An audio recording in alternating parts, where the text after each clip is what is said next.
Brought to you by KR Mangalam University. We provide you the platform to turn your dreams into reality. Give wings to your aspirations with KR Mangalam University. नमस्कार, वंदे भारत, भारत तक देख रहे हैं आप। आपके साथ मैं हूं सांची त्यागी। आप देख रहे हैं दुनिया वाले। 24 सितंबर 2014 को भारतीय मंगल मिशन ने मंगल ग्रह की कक्षा में प्रवेश किया था, जिससे भारत दुनिया में अपने पहले प्रयास में सफल होने वाला पहला देश बन गया। पूरे देश के लिए ये गर्व का मौका था। मानो मंगल के लिए नहीं, भारत ने चांद पर कदम रखने वाली बात कर दी। लेकिन चांद पर पहुंचने वाला समय भी दूर नहीं था। पहले मिशन में फेल होना और फिर दूसरे मिशन में भारत ने एक और कामयाबी अपने नाम कर ली थी। मंगल मिशन से चंद्रयान मिशन तक भारत ने कई उपलब्धियों को हासिल किया। वहीं अगर पूरी दुनिया का जिक्र करें तो दुनिया तेजी के साथ आगे बढ़ रही थी। दुनिया के कई और देश तेजी से बदलावों को जी रहे थे, लेकिन कुछ देश ऐसे भी थे जो लूप में एक ही कहानी को बार बार जी रहे हैं। और ये वो देश हैं जो जियोपॉलिटिक्स की हमारी चर्चा में अब शामिल नहीं होते, क्योंकि ये बहुत कम चर्चाओं में रहते हैं। ये तो वो देश हैं जिन्हें यूपीएससी एस्पिरेंट या फिर इंटरनेशनल रिलेशन पढ़ने वाले पढ़ लेते हैं। बाकी जो बचे कुछ लोग हैं जो इसमें इंटरेस्ट दिखाते हैं, वो इसलिए इसमें इंटरेस्ट दिखाते हैं क्योंकि ज्ञानियों की भीड़ है। हम ज्ञान बांटना चाहते हैं और इस शौक को शौक की तरह निभा लेते हैं। पर इस शौक से दूसरे ये लोग अब लाशें गिनते गिनते थक चुके हैं, थक गए हैं किसी और के लिए बफर जोन बनते बनते। दुनिया वाले में आज बात मिडिल ईस्ट में दशकों से लगी उस आग की जो आज तक इंसानियत को निगल रही है।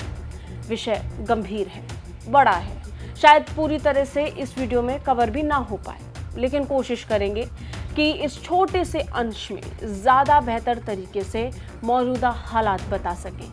सबसे पहले बात उस बयान की करने वाले हैं जिसकी वजह से हम आज इस विषय को उठा रहे हैं। इस एक बयान ने पूरी दुनिया की आंख कान खोल कर रख दिए हैं। यह है लुई अहमद, जिन्होंने संयुक्त राष्ट्र मानव अधिकार परिषद में इजराइल पर हालिया रिपोर्ट पर अपनी टिप्पणी पूरे दुनिया के सामने पेश की। और इनकी यही टिप्पणी सुनने लायक। आप भी सुनिए, बहुत ध्यान से सुनिए।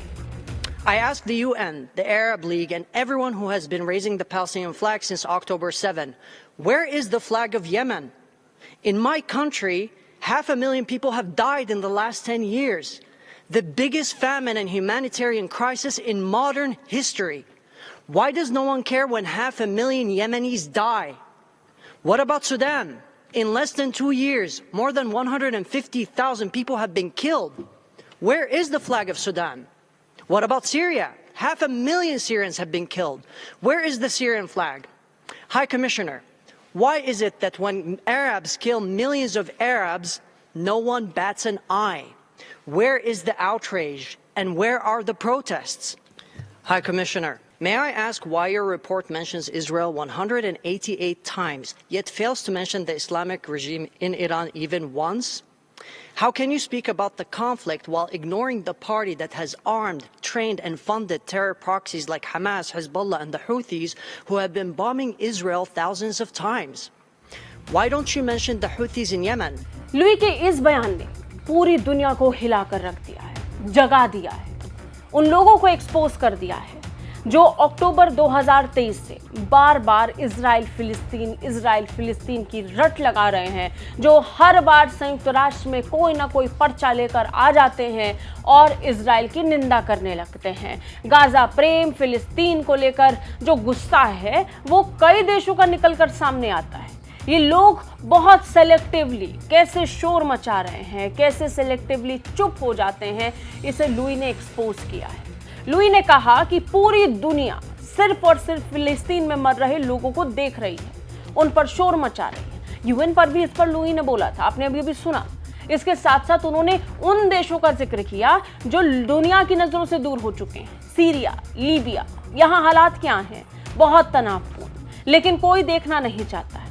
दशकों से ये देश जल रहे हैं, युद्ध की आग में धधक रहे हैं, सिविल वॉर हो रहा है। कहने के लिए सिविल वॉर, लेकिन दुनिया के ऐसे कई देश हैं जो इसका बहुत फायदा उठा रहे हैं। सीरिया में अमेरिका की सेना है, सीरिया में इजराइल आकर हमला कर जा रहा है। इसके साथ साथ रूस की सेना भी, कई उग्रवादी संगठन जिन्हें बड़े स्तर पर, अलग अलग स्तर पर पैसा मिल रहा है। ईरान का नाम इसमें सबसे ऊपर आता है। हमने देखा पिछले कुछ सालों में किस तरीके से इराक एक बड़ा फैक्टर बनकर उभरा था। मिडिल ईस्ट की लड़ाई उस वर्चस्व की लड़ाई को दोहरा रहा है जिसमें बार बार दो देश या फिर कुछ चुनिंदा देश इस बात के लिए आपस में भिड़ रहे हैं कि कौन बड़ा है। जब अमेरिका, रूस और चाइना जैसे देश दुनिया में अपने आप को सुपर पावर बनाने और सुपर पावर घोषित करने में लगे हुए हैं, तब दो ऐसे देश हैं जिन्हें सुपर पावर बनने से कोई दिलचस्पी नहीं है, जिन्हें दुनिया का सुपर पावर नहीं बनना है, इन्हें तो मिडिल ईस्ट का सुपर पावर बनना है। आप सही समझ रहे हैं, ये दो देश हैं, सऊदी अरेबिया और ईरान। सऊदी अरेबिया और ईरान की इस लड़ाई में, शिया सुन्नी वाली लड़ाई में, बाकी देशों ने भी खूब फायदा लिया। अमेरिका इसका सबसे बड़ा उदाहरण है।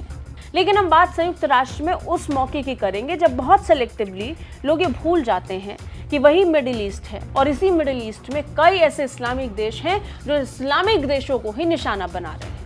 दुनिया भर में यहूदी और इस्लाम का जिक्र हो रहा है, इस्लामोफोबिया का जिक्र हो रहा है, इस बात पर खूब शोर मच रहा है कि कैसे इस्लाम खतरे में है, कैसे इस्लामिक देशों को निशाना बनाया जा रहा है। आप बाकी देशों को छोड़ दीजिए, इस्लामिक देश इस्लामिक देशों के साथ क्या कर रहे हैं ये जरा देख लीजिए। लुई ने भी इसी बात को रखा।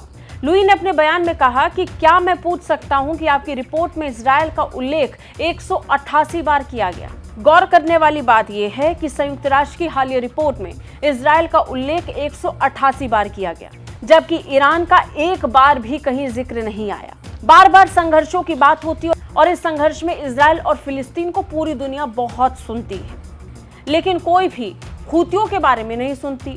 हूतियों को हथियार कहां से मिल रहे हैं, हूती कैसे लगातार इजराइल पर हमला बोल रहा है, अमेरिका को भी आड़े हाथों ले रहा है, शिप्स को कैप्चर कर रहा है, कौन मदद कर रहा है, कहां से हथियार पहुंच रहे हैं, कहां से पैसा पहुंच रहा है, ये कोई नहीं देख रहा है।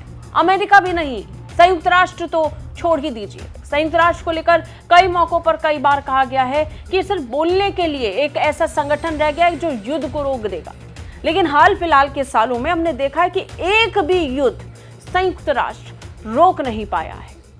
आप नाम ले लीजिए, पिछले कई सालों में, दशकों में युद्ध होते हैं, उसमें किसी एक पक्ष को फायदा होता है, वो युद्ध खत्म हो जाता है। अगर किसी को नहीं फायदा हो रहा है, बराबर स्तर पर हथियार पहुंच रहे हैं, पैसा पहुंच रहा है, और अगर कोई पक्ष नहीं जीत पा रहा है तो आप समझ लीजिए उसे लगातार हथियार, पैसा पहुंच रहा है। यही कारण है कि वो युद्ध खत्म नहीं हो रहा है, संयुक्त राष्ट्र ने आइडेंटिफाई नहीं कर रहा है। इसका सबसे बड़ा उदाहरण है इराक। शिया और सुन्नी के बीच एक बहुत पुरानी लड़ाई रही है, ये हम सब जानते हैं। कई मौकों पर हमने इसे साक्षात रूप से देखा है। दुनिया भर के कई देशों के बीच में छिड़ी जंग इसका सबसे बड़ा उदाहरण भी है। लेकिन हम इसे और खुलकर तब देख पा रहे थे जब इराक वो बफर जोन बन गया जिसमें ईरान और सऊदी अरेबिया आमने सामने थे। मिडिल ईस्ट में हाल फिलहाल की लड़ाई उस वक्त शुरू हुई जब फर्स्ट वर्ल्ड वॉर के बाद ऑटोमन एम्पायर खत्म हो रहा था, ध्वस्त हो रहा था। उस समय मिडिल ईस्ट में सबसे बड़ा सवाल ये कि अब अगला उत्तराधिकारी या फिर मिडिल ईस्ट का राजा कौन होगा? कौन होगा वो शक्तिशाली देश जो सुपर पावर कहलाएगा? इसमें दो देश सबसे आगे हैं, ईरान शिया बहुल देश और सुन्नी बहुल देश सऊदी अरेबिया। सऊदी अरेबिया और ईरान ने कभी भी खुले तौर पर एक दूसरे के खिलाफ जंग का आगाज नहीं किया, लेकिन दोनों ही देशों ने बड़े स्तर पर हथियार और पैसा लगाकर अलग अलग जगहों पर मिडिल ईस्ट में छोटी मोटी बड़ी जंगों को खूब फंडिंग दी। इनमें कई बार इनका नाम सामने आता रहा है और इसमें एक बड़ा फैक्टर अमेरिका का भी है, क्योंकि सऊदी और ईरान तक जो हथियार उस वक्त तक पहुंच रहे थे वो अमेरिका की मेहरबानी से था। अमेरिका की भूमिका थी तो रशिया की एंट्री निश्चित थी। इसलिए हमने 20वीं सदी में देखा कैसे अमेरिका और रशिया का रोल मिडिल ईस्ट में बढ़ गया।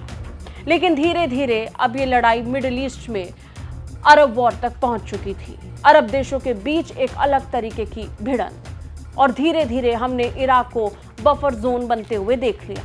इराक के एक तरफ सऊदी अरेबिया लगता है और एक तरफ ईरान। मान सकते हैं ये बफर जोन ही था। आज तक इराक इसका दंश झेल रहा है और अब ऐसा ही एक नज़ारा हमें सीरिया, लीबिया और यमन में देखने को मिल रहा है। ये देश पिछले कई सालों से, दशकों से युद्ध से जूझ रहे हैं। विकास के नाम पर इन्होंने कुछ नहीं देखा।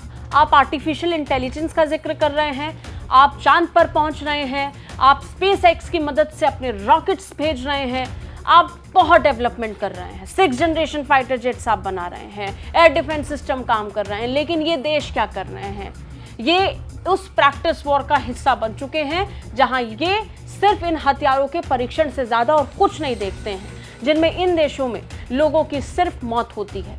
यहाँ गौर करने वाली बात यह है कि ये देश इस्लामिक देश हैं और इन पर हमला करने वाले भी इस्लामिक लोग हैं, इस्लामिक कट्टरवाद और उग्रवाद से जुड़े वो समूह जिन्हें खूब पैसा पहुंच रहा है। लेकिन यूएन ने कभी इन्हें आइडेंटिफाई करने की जहमत नहीं उठाई, ना इस पर बात हुई। बहुत सेलेक्टिवली, बहुत आसानी के साथ इजराइल का नाम बार बार कई मौकों पर ले लिया जाता है, लेकिन ये कोई नहीं देखता, इस बात का जिक्र कभी नहीं होता कि अरब में कोई और भी है, बड़े फैक्टर्स भी हैं जो इस जंग में अपने अपने स्तर पर आहुति दे रहे हैं। अब भारत की बात कर लीजिए। भारत के कश्मीर को लेकर यूएन में कितना प्रोपेगेंडा पिछले कई सालों में हुआ है, हम सब जानते हैं। जिनका कश्मीर से कोई लेना देना नहीं है, वो आकर ज्ञान देकर चले जाते हैं, संयुक्त राष्ट्र के माध्यम से विवाद सुलझाने की बात करते हैं। कश्मीर के बारे में वो कुछ नहीं जानते, लेकिन बार बार भारत के कश्मीर का जिक्र करते हैं क्योंकि वो चाहते हैं कि भारत और पाकिस्तान के बीच ये तनाव बरकरार रहे। पाकिस्तान इसमें खूब माइलेज लेने की कोशिश करता है। अभी हाल फिलहाल में जब भारत और पाकिस्तान के बीच भी जंग जैसे हालात बने, तो बहुत सेलेक्टिवली जब ये जंग खत्म हुई तो भारत अपने रक्षा बेड़े पर काम करने के लिए खुद लग गया, लेकिन पाकिस्तान के रक्षा बेड़े के लिए पाकिस्तान को कुछ करने की जरूरत नहीं है। IMF, वर्ल्ड बैंक सब उन्हें खूब लोन दे रहे हैं, ये जानते हुए, ये आइडेंटिफाई करते हुए कि संयुक्त राष्ट्र ने ही पाकिस्तान के कई आतंकियों को, आतंकी संगठनों को चिन्हित किया है। सिर्फ इतना नहीं, पाकिस्तान को तो खूब हथियार तक मुहैया कराए गए। हाल फिलहाल में तुर्की और अजरबैजान और चीन जैसे देश जिस तरीके से खुले तौर पर पाकिस्तान का समर्थन कर रहे हैं, वो भी सबके सामने है। ऐसे में एक्सपोज कोई और नहीं, वो संयुक्त राष्ट्र हुआ है, जिसे दूसरे विश्व युद्ध के बाद ये सोचकर बनाया गया था कि दुनिया की किसी भी जंग को या फिर तीसरे वर्ल्ड वॉर की स्थिति को ये किसी तरह रोक लेगा। लेकिन ये बात को स्वीकार करे या ना करे, दूसरे विश्व युद्ध के तुरंत बाद कोल्ड वॉर की समाप्ति के साथ ही तीसरे विश्व युद्ध का आगाज भी हो गया था। नतीजन ये, इसे कोई स्वीकार नहीं करता। हर कोई गुपचुप तरीके से पैसा लगाकर किसी न किसी युद्ध में इन्वॉल्व है, लेकिन कोई इसे स्वीकार नहीं करता है। आपको क्या लगता है? कमेंट करके हमें जरूर बताइए। जय हिंद।